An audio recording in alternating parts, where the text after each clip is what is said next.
Donc, l'enquête porte sur les capacités extrasensorielles.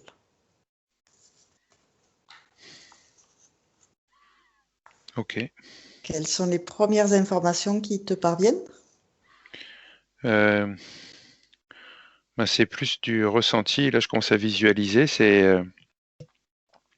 Alors, ce que j'ai ressenti, moi, c'est au niveau de tout mon corps, autour de tout mon corps, comme si tous mes corps subtils, si tu veux, commençaient à vibrer, comme pour un peu s'ouvrir et être à l'écoute, un peu comme un sonar de toute fréquence qui peut se positionner autour de moi. Et du coup, j'ai vu la même chose en éther, euh, où je voyais mon corps en lumière et pareil, comme un peu tu sais, une anémone là, qui lançait un peu des fils de tous les côtés, des fils lumineux, D'accord. qui s'arrêtent là à peu près, mais qui peuvent aller à l'infini et qui sont là comme des capteurs pour aller récupérer l'information. Et ça, c'est D'accord. tout autour du corps. Mais du coup, ouais, j'ai plein de frissons partout, là. Donc, on est d'accord que tout ça, c'est positif. Oui. Ok. Et là, ça me dit qu'il faut ouvrir une tablette. Je sais pas pourquoi, qu'est-ce qu'on va voir ou qu'est-ce qu'on va aller voir, mais ça me montre un écran. Alors, très bien. Donc, tu peux faire apparaître sur la tablette quelles sont les capacités extrasensorielles de l'être humain sur Terre.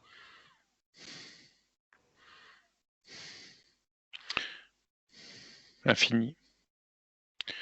Euh, Limité par notre niveau de conscience. D'accord. Euh, Ça me disait qu'on peut même aller voir à travers les murs. Ok. Intéressant. En fin de compte, c'est une réflexion concrète et imagée en même temps. C'est-à-dire qu'on peut aller n'importe où, quoi. D'accord. Par les ressentis de déjà nos sens physiques qui nous ont été alloués, l'odorat, le goût, les yeux, les oreilles, tu vois, le toucher. Euh, mais ce qu'on nous a pas enseigné, c'est que c'est limitatif, limitant. C'est comme si on faisait un comparatif, une analyse aussi de notre cerveau, et notre cerveau n'utilise qu'une petite partie infime de nos capacités.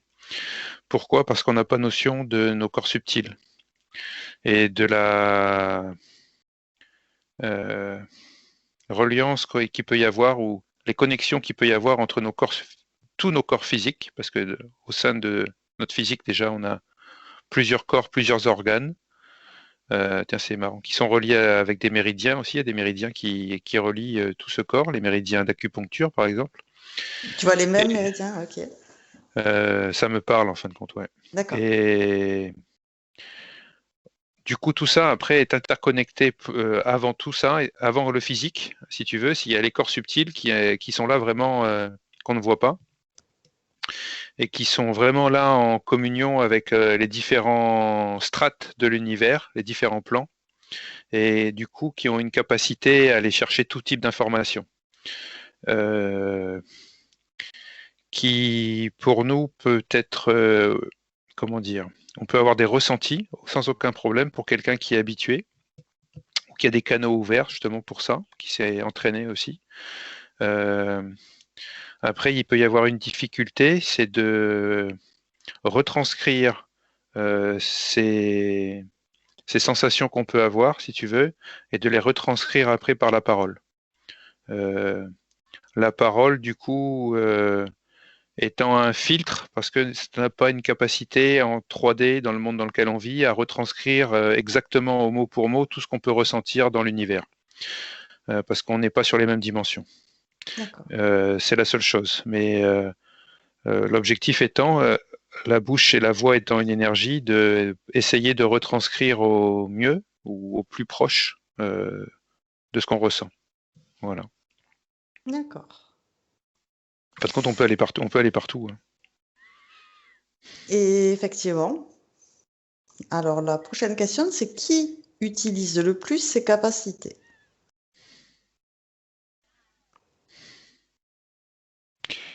Euh, Là, on me montre quelqu'un qui tient dans sa main une bougie. Ça me représente la lumière, justement, source. D'accord. Comme si c'était pour me montrer que quelqu'un qui a justement un niveau de conscience élevé, porté vers la lumière, va forcément s'ouvrir dans son cœur et dans son sein, on va dire. Et c'est ça qui va lui permettre de rayonner au-delà de son corps physique. En se Ok. portant, en se portant vers la lumière, en fin de compte, on découvre qu'on forcément, par ce passage, qu'on a des corps qui nous appartiennent mais qu'on ne voit pas. Le monde de l'invisible, le monde du subtil. Donc quelqu'un qui est avec un niveau de conscience bas, avec un cœur fermé, ça va même pas l'intéresser.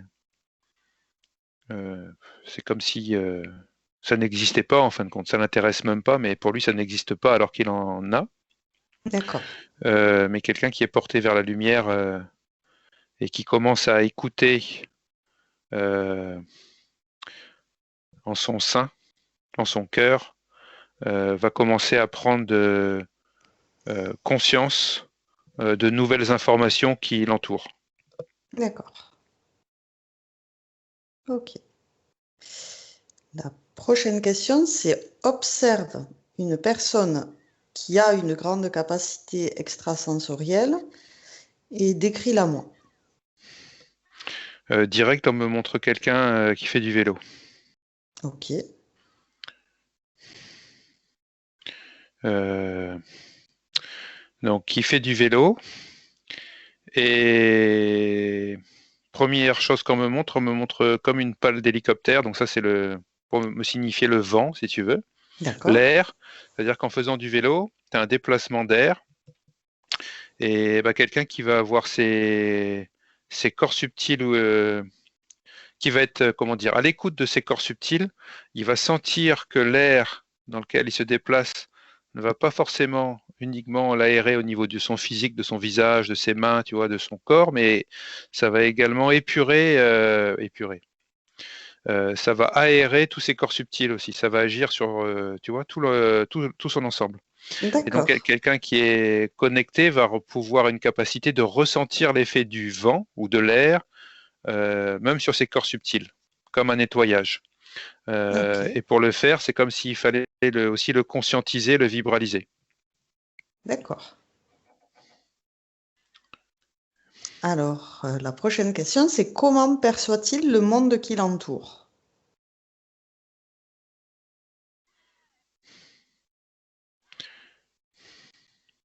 On me montre, du coup, on me montre comme un disque. C'est un peu étonnant parce qu'un disque, pour moi, c'est limitatif, mais il porte un disque dans sa main. Euh, et ah, ce disque, du coup, voilà. Du coup, le disque que je vois est en 3D, alors que là-haut, on est en multidimension. Donc, D'accord. euh, ce qui ressent, comment dire, il arrive à ressentir ce qui se passe en son sein ou du coup à travers ses différents corps ou qu'est-ce qu'il peut capter. Mais du coup, l'information qu'il va le digérer, c'est comme si ça arrivait, cette multidimensionnalité était retranscrite en lui dans la matière sous forme d'un disque. Tu vois, on voit bien le filtre qui se passe dans la descente des dimensions. Parce que ici, on évolue en 3D. Oui.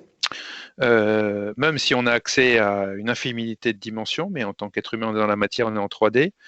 Et du coup, ben, quand tu me dis de d'écrire, ben, quand il va décrire, qu'il va parler, ben, il va justement parler en 3 dimensions de ce qu'il a ressenti, même si même par la parole, c'est aussi une multidimensionnalité. Ça, c'est pas évident à exprimer ce que je vois, mais euh, en fin de compte, à travers ses corps subtils, son corps subtil, lui, il est dans la multidimensionnalité, donc il va résonner avec ce qu'il capte dans la multidimensionnalité, mais pour arriver dans la matière et pour l'évoquer, bah, il va y avoir une sorte de filtrage. Un Oui. peu comme un ordinateur va filtrer des informations, tu vois. Je sais pas comment. Tu mets un antivirus en place, bah, ça veut dire que tu veux pas avoir les virus qui sont à l'extérieur, tu vas prendre justement l'information qui te Ok. concerne. Mm. Ça marche. Est-ce qu'il partage son système de perception avec d'autres? Est-ce qu'il communique? ça me dit qu'en fin de compte, il y a deux sujets là. Ça devient quantique même. C'est-à-dire que quand il est dans le ressenti, c'est comme si à un moment donné, tu sens une vibration quelque part. Peu importe ce que c'est, il y a une vibration, comme une onde, on va dire. Et en ressentant cette onde, vu que nous sommes tous, comment dire, on est tous reliés ensemble à tout l'univers, c'est comme si quand cette personne a ce ressenti et qu'il la ressent, j'ai l'impression que c'est comme si tout l'univers aussi le ressentait. C'est assez étonnant, j'ai jamais perçu ça comme ça. Ok. Euh, et le deuxième point, qu'est-ce que je voulais dire? Le deuxième point, oui, après c'est lui en lui-même et je perçois comme une toupie, un peu comme un presse-agrumes là, qui tourne sur lui-même. Et je crois que c'est le décodeur entre justement les plans subtils et le plan plus physique, on va dire matière. C'est un outil. Bon, je sais même plus où je voulais en arriver, mais en fin C'est de compte, c'est son par... décodage pour lui-même, quoi. Voilà. D'accord. En fait, donc il communique donc avec lui-même les informations qu'il perçoit, les vibrations, Mm. avec ses parties supérieures et dans sa partie physique avec lui-même. Mm. Mais tu peux me répéter la question parce que je sais même plus la question. Est-ce qu'il partage son système de perception avec d'autres? Oui. Mais oui, c'est là où je voulais en venir. Le presse-agrumes que je voyais tous comme le décodeur, là, c'est un échange entre ces corps subtils et lui. Donc, les autres, on va dire, ce sont ces corps subtils avec ces corps plus physiques. Il y a un échange qui se fait dans ce sens-là. Et le premier point que je te racontais, justement, c'est que quand il ressent l'information, c'est comme si tout l'univers avait cette capacité à ressentir l'information qu'il ressent. C'est assez Super. étonnant. Ouais. Mm. Alors, la prochaine, c'est comment utilise-t-il ses capacités, ses perceptions? À quelle fin?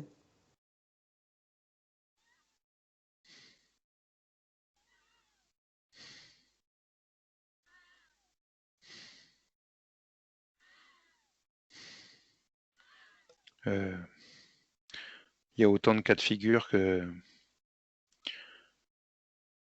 de personnes, mais tu as, je dirais, le premier niveau, c'est commencer déjà à développer ses ressentis. C'est-à-dire que Oui. tu as une personne qui est là, qui un jour commence à avoir, je sais pas, un premier signal ou tu vois, par exemple, on va dire c'est plus dans le plan physique, mais une oreille qui vibre, par exemple, ou Mmh. qui siffle. Comme on avait vu, ouais. Ouais, ah, on a vu ça en plus, ouais. Ouais. Une oreille qui siffle, du coup, qui est connectée avec des corps plus subtils. Donc, il essaye de comprendre qu'est-ce qui se passe. Donc, s'il reste concentré là-dessus, il va tourner autour, et puis ça va lui arriver une fois, deux fois, trois fois. Et il va essayer de creuser qu'est-ce que ça veut lui signifier en fin de compte.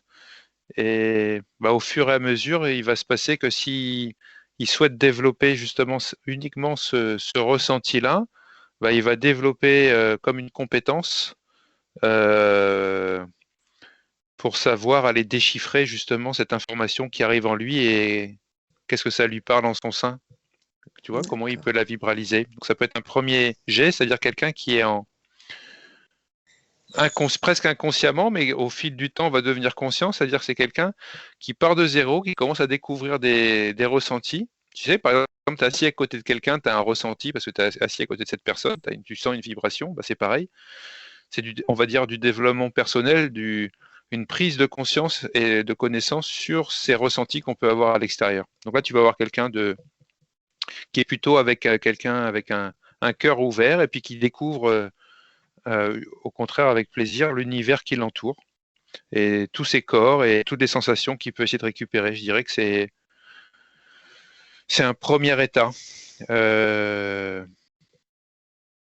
je vais monter en puissance là. Je vais avoir quelqu'un qui est presque professionnel, on va dire paramédical, qui a Ok. développé au fil du temps une grosse capacité justement de ressenti sur tous les plans.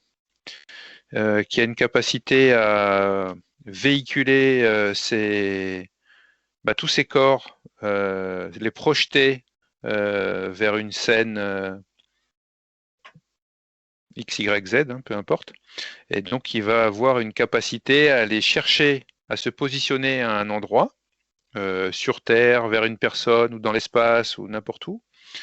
Et il aura une capacité justement à aller prendre l'information. Un peu comme, tu vois, nous, télépathes, on peut voyager, se véhiculer avec l'opérateur, sous la guidance de l'opérateur. Et ben, ça nous amène à un endroit, et puis on va pouvoir aller prendre l'information. Et ben, ça, ce sont des perceptions, des ressentis qu'on va ensuite intégrer en nous, digérer en nous, décoder, et qu'on va pouvoir vibraliser par la parole pour expliquer ou exprimer ce qu'on ressent. Super. La prochaine, c'est à quoi est-ce qu'il se connecte pour capter ses perceptions extrasensorielles?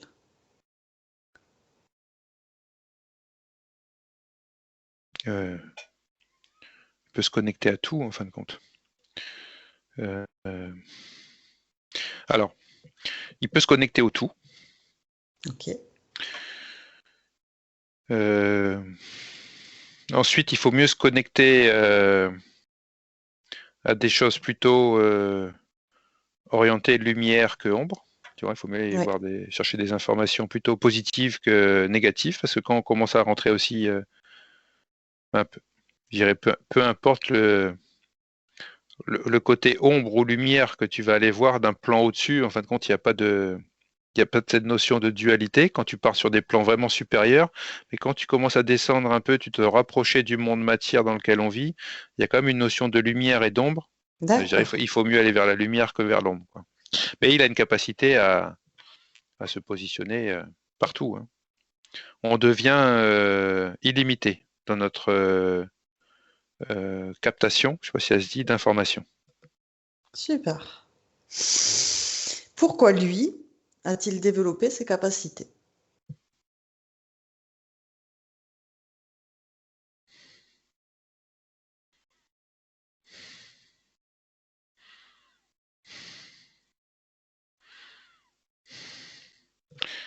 La personne que je vois là,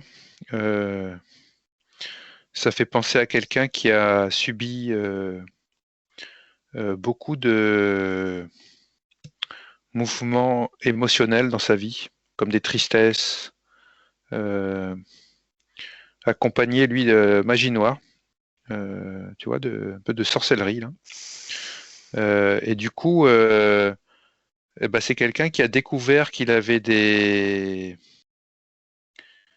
sensations subtiles, une capacité à aller capter cette information, parce que ce qui s'est passé en fin de compte, c'est que ces énergies qui sont arrivées sur lui, d'émotions fragiles ou de magie, et du coup, il a ressenti des choses qui arrivaient de l'extérieur qui ne lui appartenaient pas, au départ sans forcément faire attention, mais au fur et à mesure de son cheminement, et comme il a en plus ouvert sa conscience, il s'est rendu compte que ces énergies qui lui appartenaient pas correspondaient à quelque chose en particulier. Et puis du coup, il a pu mettre un doigt dessus. Tiens, ça c'est tiens, c'est ça qui m'arrive là. Tu vois, je dis n'importe quoi. J'ai la chaleur qui monte, mon corps qui se met en fusion de chaleur. Tiens, qu'est-ce qui se passe, quoi? Et du coup, c'est à travers ce phénomène-là qu'il a développé son ressenti. Ok, Ouais. super. C'est comme un entraînement que l'univers lui avait apporté, Ok. sans le vouloir. Et alors, quelles sont les conditions requises pour développer ces potentiels? Au même moment que tu m'exprimais ça, on me montrait un verre de cristal.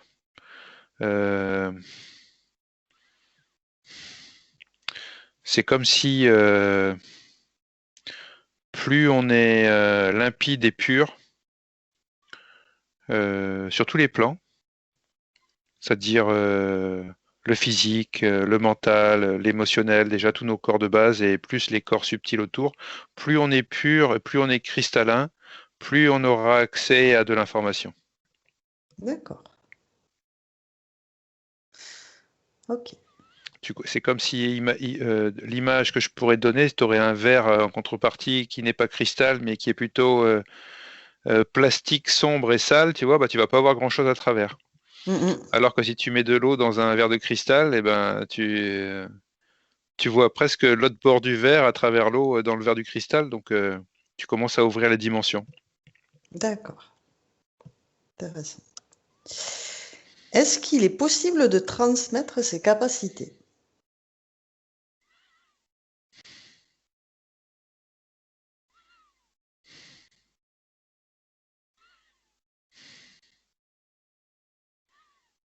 Alors ça me dit plutôt non. Mais par contre, ça me dit qu'il peut y avoir une transmission d'enseignement. Euh, euh, comment dire? Alors, il y a deux choses. Il y a une notion d'enseignement, c'est-à-dire qu'une personne peut, par exemple, en tant qu'enseignant, faciliter l'approche à une personne qui est plutôt renfermée pour lui dire, tiens, tu sais que ça existe, tu sais qu'on a des corps subtils, tu sais que on peut aller capter de l'information, tu vois, un enseignement vers une personne et qui est plutôt ouverte dans l'enseignement, justement, va forcément découvrir qu'il a lui-même des subtilités et une capacité justement d'aller prendre de l'information.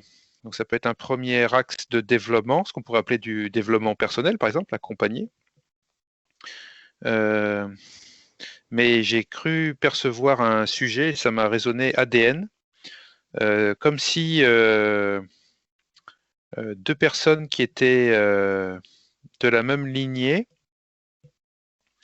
c'est-à-dire que déjà il y a une descendance d'ADN qui se ressemble, ça faciliterait éventuellement la transmission d'une capacité, comme magnétiseur par exemple.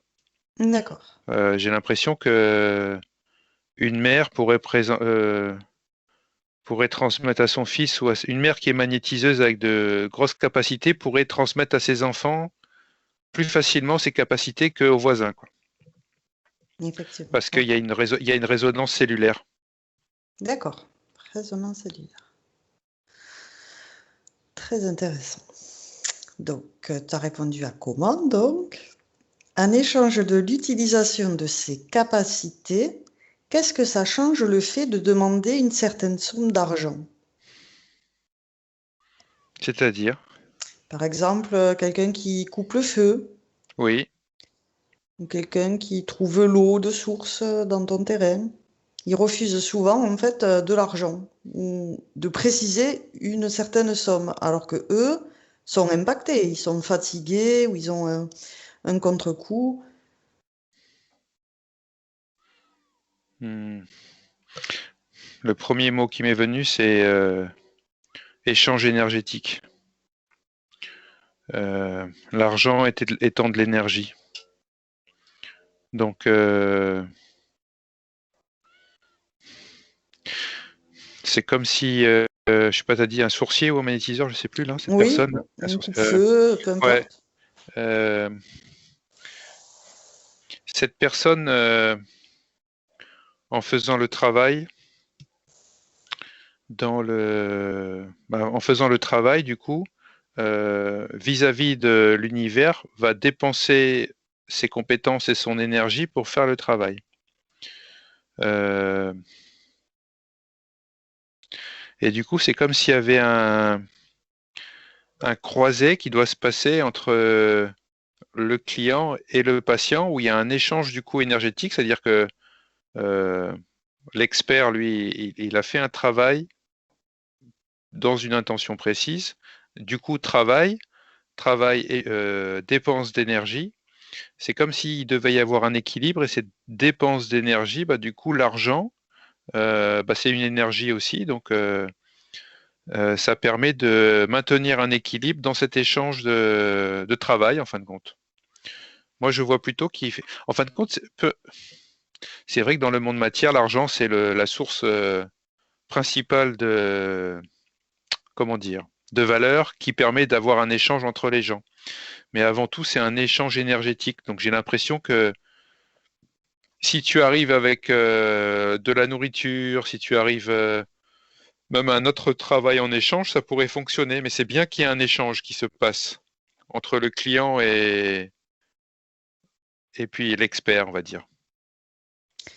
Mais c'est valable pour tous les domaines, hein. Mais c'est Il faut ça, qu'il y ait il faut qu'il y ait un échange.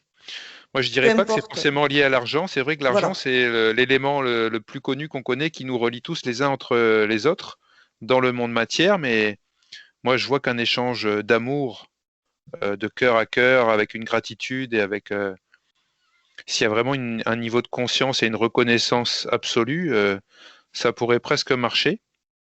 Mais il faut qu'il y ait un échange. Ça peut pas être. Alors tu vas me dire, ça va fonctionner une fois, ça va fonctionner deux fois, ça va fonctionner. Bon, mais au niveau de la conscience spirituelle, vu que c'est un échange d'énergie, bah, il faut qu'il y ait quelque chose. C'est donnant-donné. Oui, voilà, souvent c'est au bon vouloir. Hmm. Mais c'est vrai que je trouvais ça étonnant, justement, que quand même, ils font des trucs que personne n'arrive à faire à part eux et qu'ils osent pas demander parce qu'ils considèrent qu'en fait, c'est pas eux, c'est un don qu'ils ont reçu et en fait, ça les dépasse et du coup, ils osent pas demander de l'argent. Parce que ce sont des métiers qui ne sont pas reconnus par la matrice dans laquelle on vit. D'accord. Euh, si ces compétences-là étaient un jour intégrées dans la matrice, il y aurait forcément une notion de valeur qui serait mise en face. Et on pourrait imaginer, pourquoi pas, un magnétiseur qui soit payé même plus cher qu'un avocat, pourquoi pas. Mais Mais le sans problème, c'est détour. que, aujourd'hui, ces compétences-là, c'est comme si elles ne faisaient pas partie intégrante de la matrice et du coup, eh ben, la notion d'argent aussi, c'est un peu tabou ou comment dire. Tu vois, t'as pas une. C'est comme si tu vas au restaurant, tu as une grille de prix en face de chaque menu. Bon, ben, là, à la rigueur, il peut le faire, mais avant tout, comme il interagit, lui, plutôt avec normalement avec l'univers entier pour pouvoir réaliser ce qu'il a à faire, c'est comme s'il était positionné en dehors de la matrice et du coup, bah, la notion d'argent est un peu tabou aussi parce que il n'y a pas la communication n'est pas, on va dire, homologuée ISO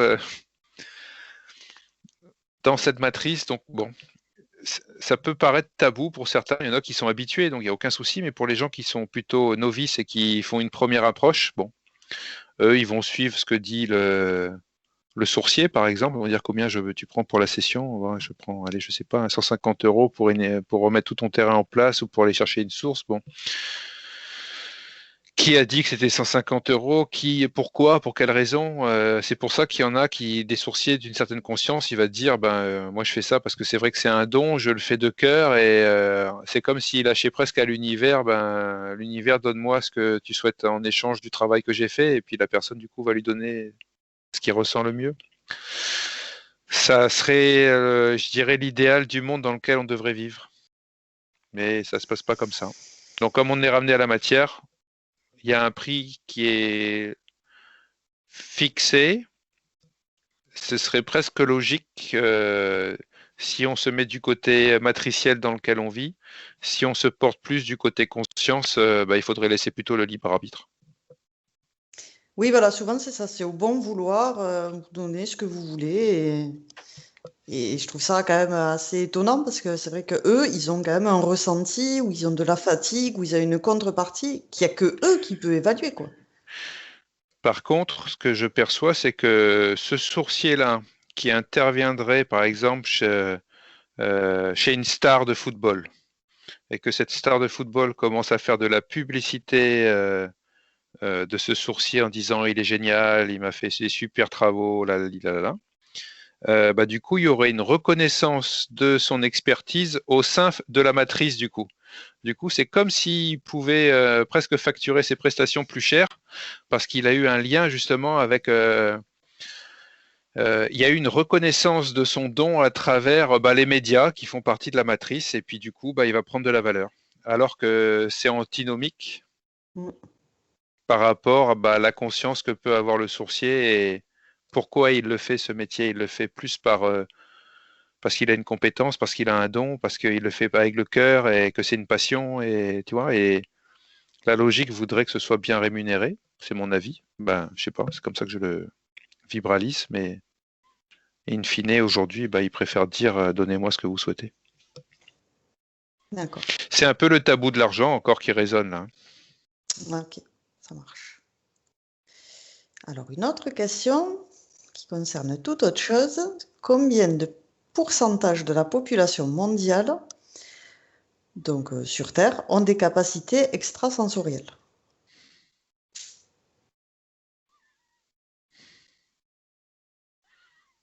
Hmm.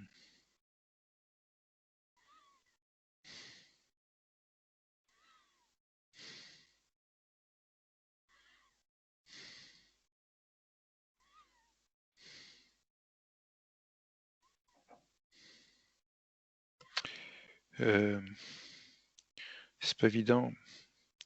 J'ai pas de chiffres en fin de compte qui m'apparaissent là. D'accord. Ça m'a présenté plutôt comme une sorte de fromage, ou on va dire plutôt même une sphère illuminée un peu comme la Lune ou le Soleil qui est plus ou moins éclairée. Alors ça me dit déjà qu'on a tous Ok. des compétences sensorielles, extrasensorielles. Euh, alors quand on dit extrasensoriel, on dit aussi extérieur. Ça veut dire que pourquoi l'extérieur? C'est se projeter vers l'extérieur, alors que normalement, nos corps subtils nous appartiennent. C'est pas l'extérieur, c'est en nous. Mais aujourd'hui, on va dire presque que c'est l'extérieur, mais c'est en nous. Je dirais que cette capacité extrasensorielle, c'est d'aller au-delà des corps subtils.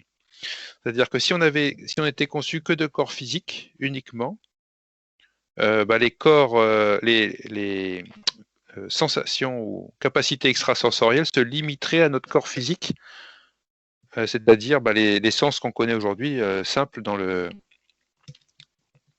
physique, le goût, l'odorat, la vue, l'ouïe, le toucher.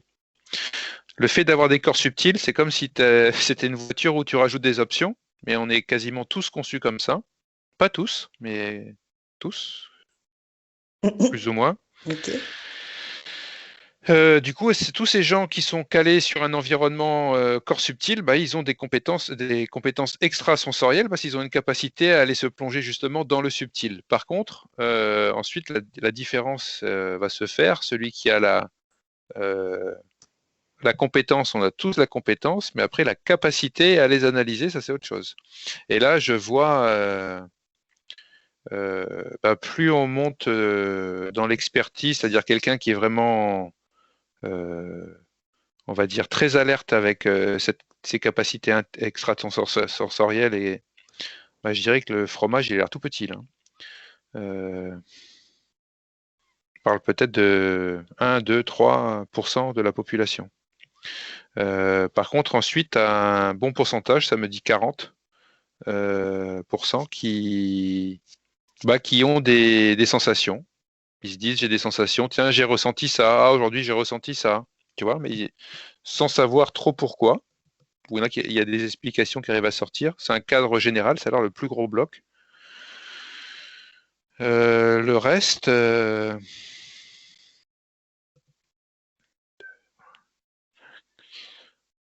j'ai l'impression que le reste est splitté. Ça me montre comme si c'était un fromage coupé en 6 là.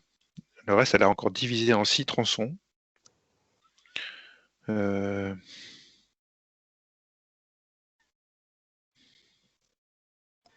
Ça dépend de la nature aussi, des personnes. D'accord.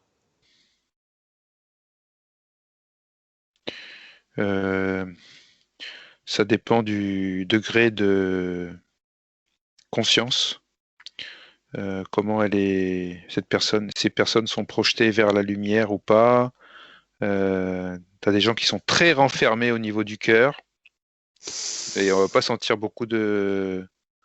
Il y aura des sensations, mais du coup elles vont être limitantes, voire même erronées. D'accord. Et puis, il y a des gens aussi qui sont comme parasités, interférés, qui ont des sensations, mais du coup, ils sont mal orientés, donc du coup, ils ont un mauvais décodage de ce qu'ils ressentent. Donc, c'est comme si c'était un peu flouté ou ils n'ont pas le Manipulé. décodage, ils ont pas le décodage qu'il faut. Une forme de manipulation derrière. Ouais. Donc tout ça, après, ça se rajoute, tu vois ce que je viens d'énoncer Ok. avec des pourcentages. Mais il y a un gros bloc de la population, là, à peu près, ouais, 40%, qui ont des ressentis, qui arrivent à les exprimer, qui sont plutôt sous l'ouverture, qui découvrent. Et je vois ce pourcentage qui est en train de grossir actuellement. D'accord. Alors, tu as plus ou moins répondu aux questions que j'allais te poser par la suite. La prochaine, c'était combien, donc en pourcentage de la population mondiale de personnes sur Terre s'en servent à des fins bénéfiques. Donc, tu as dit un ou deux qui s'en servent Ouais, véritablement, 3, ouais, plus. Ouais, c'est un petit pourcentage, hein, c'est moins de 5 en tout cas, hein. moins de 5.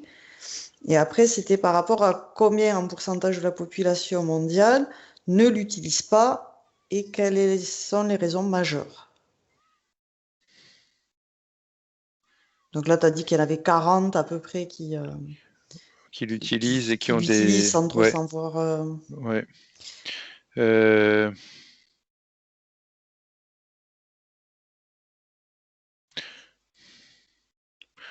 on parle sur Terre, hein. Ouais. Ouais, je précise parce que Ouais, c'est vrai. Des vivants aussi, j'aurais pu préciser parce qu'on ne ouais, considère pas les morts. incarné. Euh, Là, parce que j'ai commencé à avoir des trucs qui portaient vers l'extérieur. Ouais, on reste sur Euh, l'incarnation terrestre.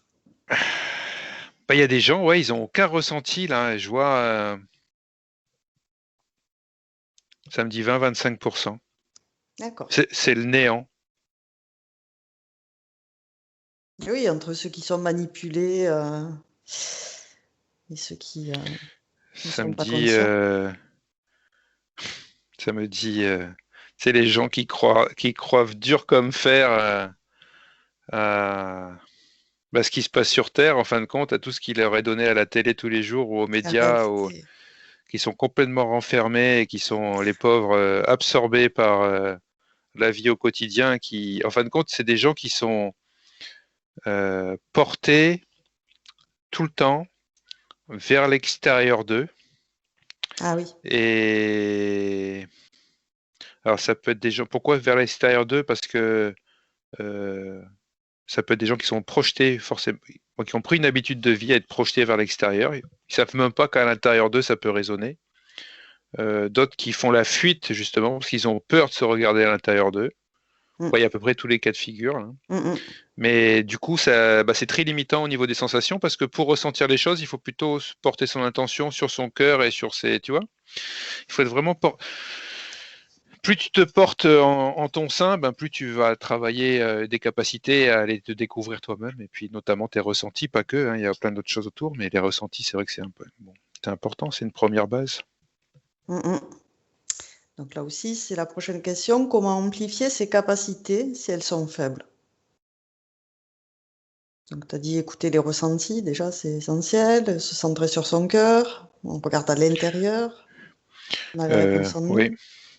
il faut que la personne prenne conscience aussi. Déjà qu'elle fasse,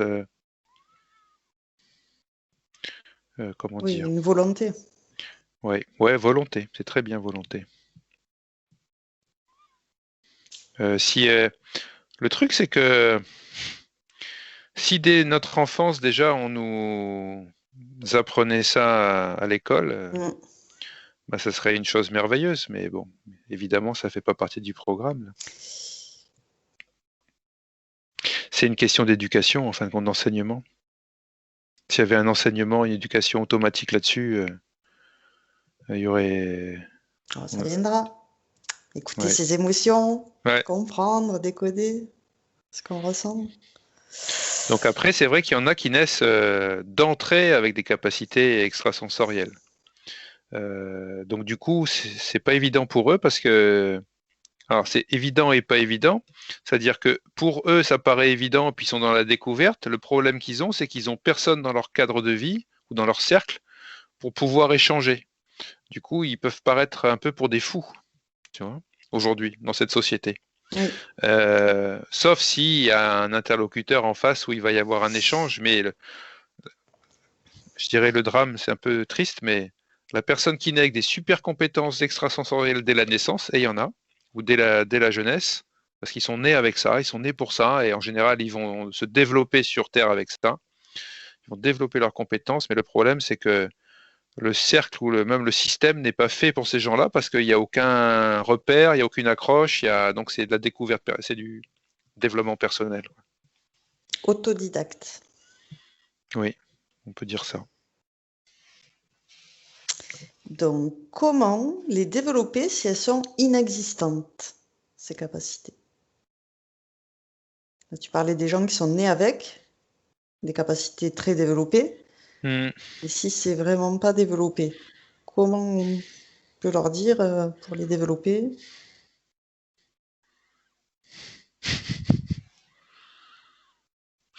Non, je rigole parce que c'était en train de me montrer, il faut lui donner un coup de poing. Déjà, il faut lui dire qu'est-ce que tu ressens là, avec un coup de poing.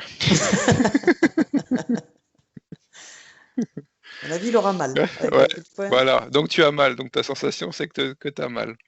Donc tu peux démarrer là. Bon, je sais pas pourquoi ça me montre ça, mais c'est assez comique. C'est comme s'il fallait lui faire un réveil. Un choc Ouais, fréquentiel. un réveil intérieur. Bon, je suis pas sûr que ce soit la méthode à proposer à tout le monde dès le départ, Effectivement. mais c'est comme s'il fallait un peu quelqu'un qui est renfermé sur lui-même, qui a aucune volonté, aucun désir et qui s'inquiète même pas de tout ça. Ça me montre que si quand même il a un choc à un moment donné dans sa vie, ça va lui faire un réveil. Il va se dire, oh là, bah tu prends l'exemple, par exemple, de quelqu'un qui n'a pas de sensation du tout. Extrasensoriel, il fait une NDE, il revient en vie, et puis il revient en vie et il se rend compte qu'il a voyagé, qu'il a découvert plein de choses, qu'on lui a parlé, il a eu plein d'informations. Et là, il va se dire, oh là là, il y a quelque chose qui se passe en dehors de moi ou en moi, mais sur l'extérieur, donc c'est qu'il y a autre chose qui existe. D'accord. Et là, ça va lui faire une ouverture. Donc on parle quand même d'ouverture de conscience. Ok. Il faut qu'il y ait un passage, un moment dans la vie qui fait qu'il va avoir une ouverture, il va franchir un passage qui va vous permettre d'ouvrir sa conscience et d'ouvrir un peu le monde qu'on lui a donné dès sa naissance, quoi. C'est pas uniquement la table, le mur, le parfum, tu vois, les odeurs il y a autre chose derrière ça. Ok. Alors, regarde maintenant dans l'histoire de l'humanité s'il y a eu des périodes où les capacités extrasensorielles étaient très répandues.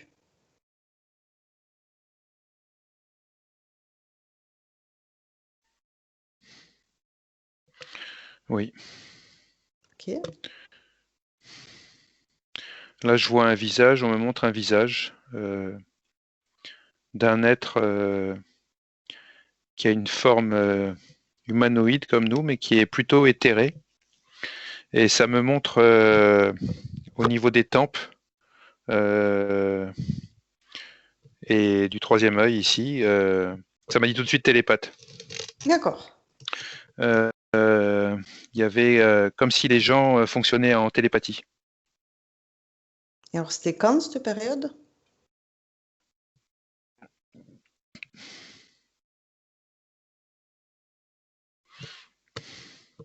Je sais pas pourquoi ça me dit troisième millénaire. Je sais pas à quoi ça correspond. Donc, après Jésus-Christ ou avant Jésus-Christ? Ah, j'ai l'impression que c'est dans le passé, mais ça se trouve c'est le futur là qui s'est positionné là. En fin de compte, la première fois que j'ai vu ça, ça m'a dit c'est dans le passé. D'accord. Donc je pense que dans le passé, il y a des gens qui avaient cette capacité, mais c'est avant les Atlantes, ouais, c'est les Atlantes, c'est à peu près cette époque-là, mais ça remonte dans le temps. C'est avant l'Égypte en tout cas. D'accord. Avant l'Égypte et encore avant. Mais là, quand tu me dis troisième millénaire, j'ai l'impression que c'est C'est toi qui m'as là. dit troisième millénaire. Je Ouais. t'ai juste Qu'est-ce que dit j'ai dit? avant ou après? Mais j'ai l'impression que quand je t'ai dit troisième millénaire, c'était dans le futur aussi. Et c'est la question que je me suis dit. Du coup, Vas-y. est-ce que c'était avant ou est-ce que c'était après? Alors, à Les 3. deux, c'est les deux. Ah, c'est les deux. Ouais. Formidable. C'est comme si ça me montre une courbe comme ça. Ah, C'est comme si à une époque lointaine avant, il y avait déjà eu des êtres avec une compétence extrasensorielle vraiment développée. Euh, on a vécu un état, je dirais, de conscience vibratoire qui s'est affaissé au fil des siècles, hein, depuis bien avant les Égyptiens déjà, Égypte on va dire, pyramide, d'accord. jusqu'à maintenant. Et là ça remonte là.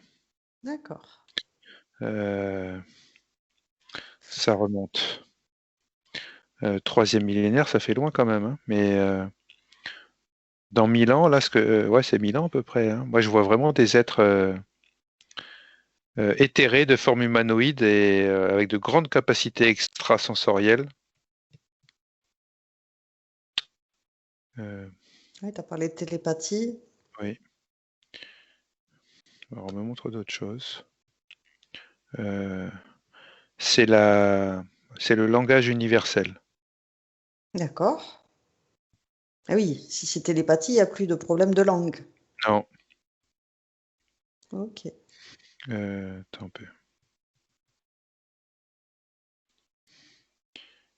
C'est comme si aussi la nourriture.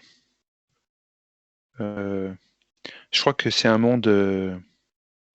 Ça devient un monde éthéré en fin de compte, D'accord. beaucoup plus éthéré. Il y a une notion de silhouette physique, mais c'est beaucoup plus éthéré.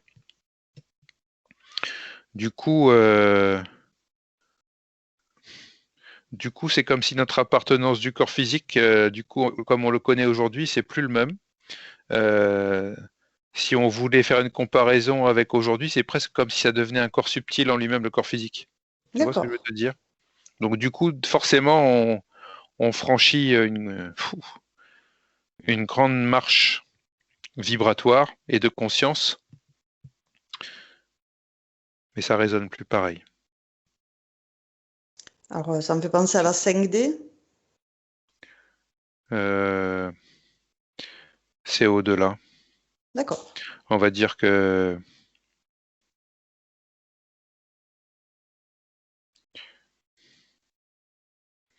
euh, c'est un monde où on a franchi le cap matière. Euh, euh, on parle plus d'éther. On pourrait dire 5D, mais 5D c'est limitant. On a accès bon, aujourd'hui on parle beaucoup de la 5D. C'est comme si la 5D c'était un peu ce premier step. Un palier, ouais. Mais après, tu as accès à. C'est infini après. Bah, infini. Tout dépend. C'est la limitation qu'on se donne, en fin de compte. Ok. Oui. Mais c'est le nouveau monde, ouais. C'est le monde de demain.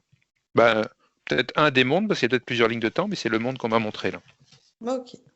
Oui, il y a plusieurs lignes de temps, je confirme. D'accord. Il y aura différents positionnements. Très bien. Alors, ça mériterait une enquête à part entière, donc je ne vais pas rentrer plus en Mm. détail dans le En fin sujet. de compte, ce que j'ai perçu là, c'est que je vois plein de tuyaux là qui partent en parallèle sur différents angles. Et chaque tuyau est une ligne de temps, donc les possibles s'affichent, tu vois. Mais la nouvelle Terre est sur une des lignes de temps, là, Ok.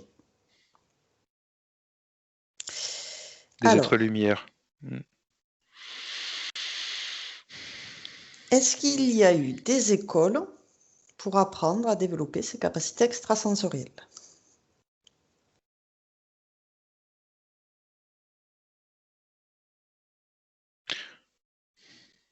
Oui, il y a eu et il y a des écoles. D'accord. Quand? Où? Euh, alors après, ça m'a dit la première école, c'est l'école de la vie. Ok. On est d'accord. première école. Et ensuite, c'est plus ça me dit des instituts, je vois là quelqu'un de très lumineux. Là, c'est une femme qui a pris son expérience personnelle de justement découverte de tout le développement qu'elle a pu faire au fil des années. Elle a décidé de l'enseigner, comme si elle avait un profil enseignant. Et du coup, elle se retrouve avec un groupe autour d'elle. Donc c'est D'accord. plus, tu vois, ça va être comme une petite classe là. Et donc ça, c'est où? C'est quand?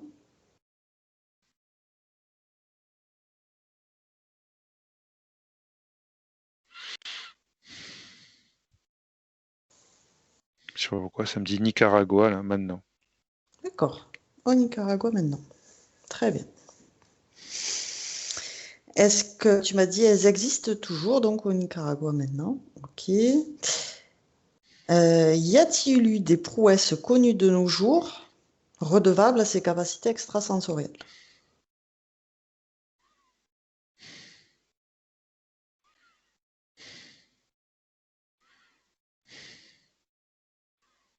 Oui.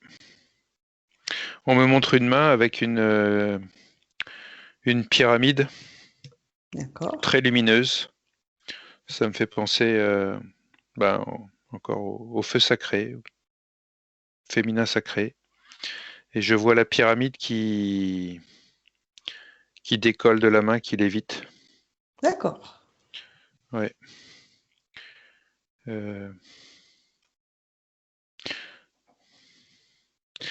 Il y a plein de cas de figure, mais qui restent occultés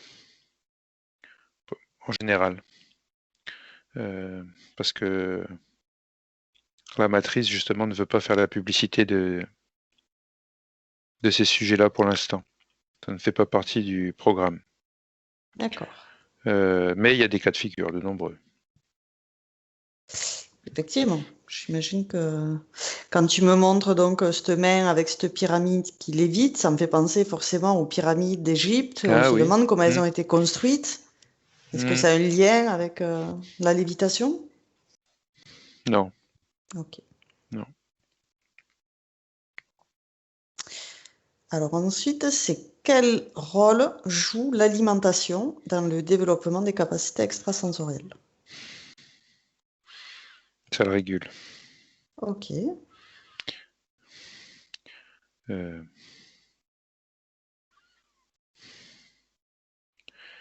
Déjà, ça me montre comme le stéthoscope là, du médecin là.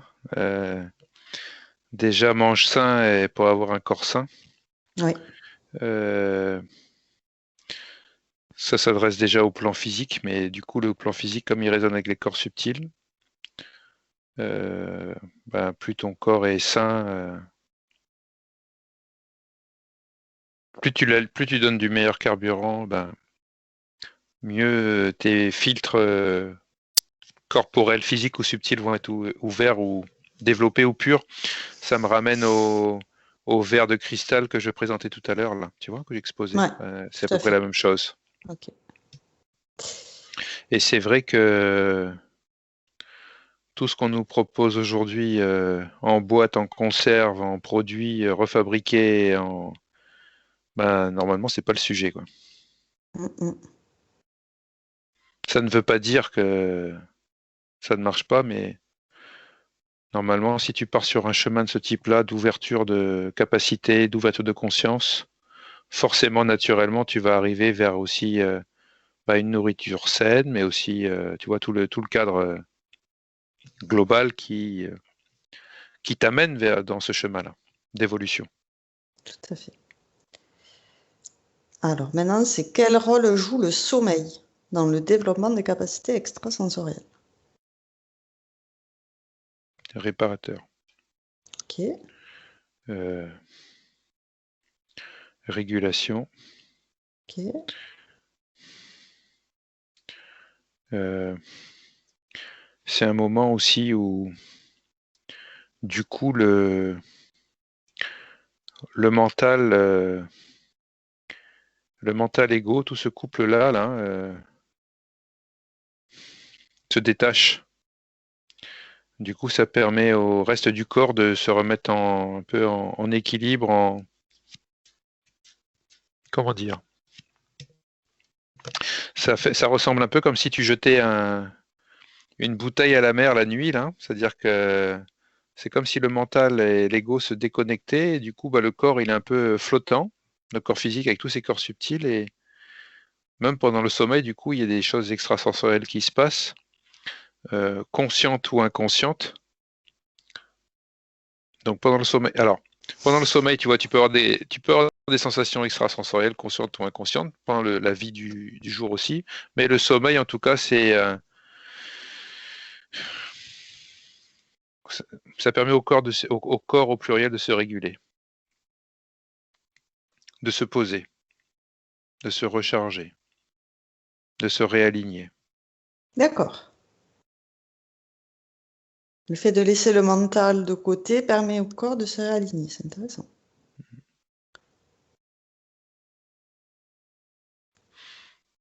Parce que qui dit mental dit réflexion, dit un peu une connotation binaire, tu vois, 0 ou 1 en étant vulgaire. Et du coup, ce 0 ou 1, ça veut dire que toute l'information qu'on traite, eh ben, ça passe dans ce filtre-là, 0 ou 1, 0 ou 1, 0 ou 1. Et ça fait un peu comme un ordinateur, un processeur qui tourne, et ben, ça dépense de l'énergie. D'accord. Et ça crée aussi de la dualité, Ok. si on est trop actif mentalement. Donc c'est pour ça qu'il faut mieux descendre un peu le mental, parce que le mental est une grosse source de, comment dire, de dépenses énergétiques. D'accord. Le cerveau a besoin de beaucoup d'énergie pour pouvoir fonctionner. Du coup, c'est un pompeur d'énergie pour pouvoir vivre cette vie matière qu'on a décidé D'expérimenter. d'expérimenter. Mais quand tu débranches ça, bah, c'est comme si tu enlevais déjà tu vois, un pompeur d'énergie, quoi. Donc, Oui, du comme coup, l'antivirus qui prend de l'énergie pour ouais, filtrer les oui, données. mm, Effectivement.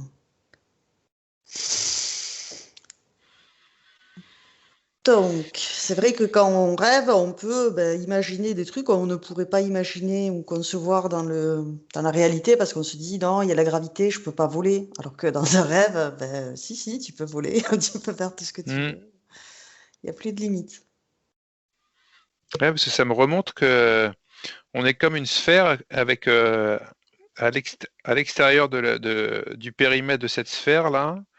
C'est comme si notre lumière, ça fonctionne un peu comme une anémone. Tu vois, j'avais vu ça tout à l'heure encore et Oui, ça se oui, représente à oui. moi. Bon, c'est imagé, hein, mais c'est plutôt des petits filaments de lumière et ça recouvre toute la surface et dès que tu projettes ton intention sur quelque chose, eh ben ça va projeter justement comme si ça allait projeter un fil, tu vois, Pour et chercher ça et l'info. pour aller chercher l'info. Ah, ok. Et ça, mais Et ça se passe sur les corps supérieurs, les corps subtils. Ça se passe pas au niveau du physique. d'accord. La dernière question, c'est quel rôle joue la génétique dans le développement des capacités extrasensorielles?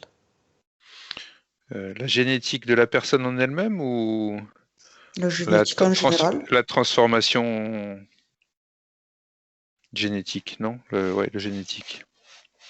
Tu Oui, peux aller bah ouais, sur les OGM, voir si ça a un impact. Mais là, c'était vraiment la génétique en oui. général.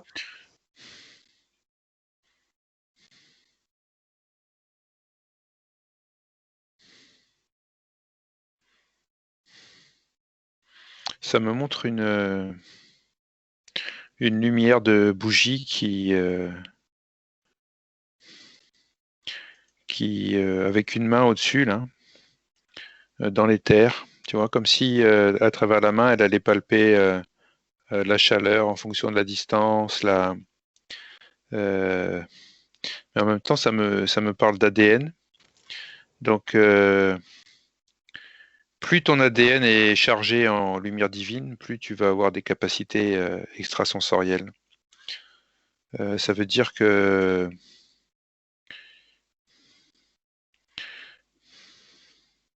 c'est lié à la conscience que tu portes sur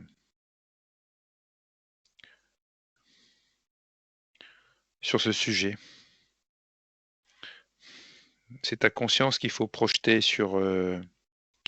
tu vois, c'est comme un programme, tu vas dire, je souhaite développer mes capacités extrasensorielles, je vais être à l'écoute de mes capacités extrasensorielles, je vais me projeter vers l'extérieur à travers mes corps subtils, tu vas même demander à avoir des questions, avoir des réponses à tes questions, à informer, et tu vas développer cette compétence, et c'est à travers l'ADN. C'est comme si l'ADN était un peu le pilier de... Ouais, ça montre le pilier de ses capacités. Parce que On c'est est dans vrai le que microcosme. tu parlais qu'il y avait des enfants qui développaient des capacités, mais qu'il n'y avait personne autour. Genre, leurs parents, ils n'ont pas ces capacités, alors que la génétique, justement, ça vient de tes parents. Hmm. C'est l'ADN. C'est le noyau dur quand même, j'ai l'impression, l'ADN. Et ça me montre que plus elle est chargée en lumière, plus tu vas avoir, plus tu vas avoir des capacités. Et qui dit chargé en lumière, ça veut dire aussi que du coup, il y a moins d'ombre. Et l'ombre, ça peut être quoi? Ça peut être de la pollution, de mauvaise nourriture, par exemple, sur de plans physiques, mais ça peut être aussi des mémoires négatives qui t'obstruent ou qui te polluent. Ça peut être un karma, ça peut être euh, une mauvaise hygiène de vie au sens large. Un environnement négatif ne va pas favoriser le développement de capacités extrasensorielles. Ou alors la personne qui est dans un environnement négatif et qui va découvrir ça, c'est comme si elle allait décrocher en même temps des pollutions qui l'entourent au fur et à mesure. Plus elle va les développer, plus elle va s'épurer, plus elle va se décrocher de cet environnement négatif qui l'a pollué jusqu'à présent. D'accord. C'est comme si, tu sais, on prend la température là pour savoir est-ce qu'on a de la fièvre ou pas. Donc on dit le corps c'est 37. Et ben c'est comme si ces compétences extrasensorielles, tu pouvais presque les définir en prenant la température du niveau de lumière que tu as au sein de tes cellules. On pourrait presque imaginer un thermomètre de lumière, de prise de lumière, de niveau de lumière. Je sais pas comment exprimer ça. Effectivement, ça peut être très intéressant comme sujet d'enquête aussi. Mm.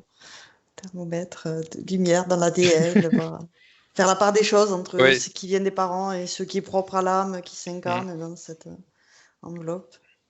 Ouais, il y a beaucoup de choses à voir. Ok. Je te remercie en tout cas pour voilà, cette enquête. On est arrivé au bout. Enfin, merci à toi, Aude.